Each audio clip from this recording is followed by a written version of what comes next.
அப்போஸ்தலனாகிய யோவான் தன்னுடைய 3ஆம் நிருபத்தை காயுவுக்கு எழுதுகிறான்.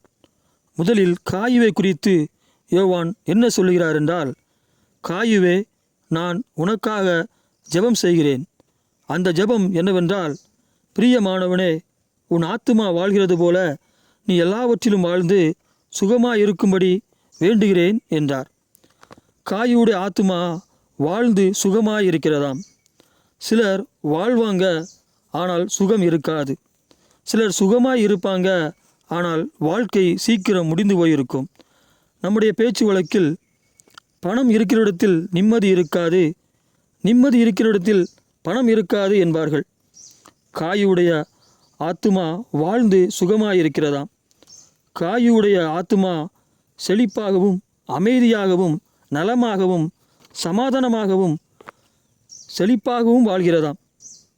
காயுடைய ஆத்துமா வாழ்ந்து சுகமாய் இருக்கிற போது ஆத்துமாவில் மட்டுமல்ல, ஆவிக்குரிய வாழ்க்கையில் மட்டுமல்ல, எல்லாவற்றிலும் நன்றாய் வாழ வேண்டும் என்று அவனுக்காக யோவான் வேண்டுதல் செய்கிறார்.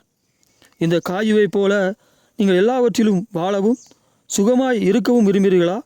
அப்படியானால் காயு செய்த ஒன்றை நீங்கள் செய்ய வேண்டும். அது என்னவென்றால், காயு சத்தியத்தில் நடந்தது போல நீங்களும் சத்தியத்தில் நடக்க வேண்டும். அப்பொழுது காயுடைய வாழ்க்கையில் நடந்தவைகள் எல்லாம் உங்கள் வாழ்க்கையிலும் பலிக்கும்.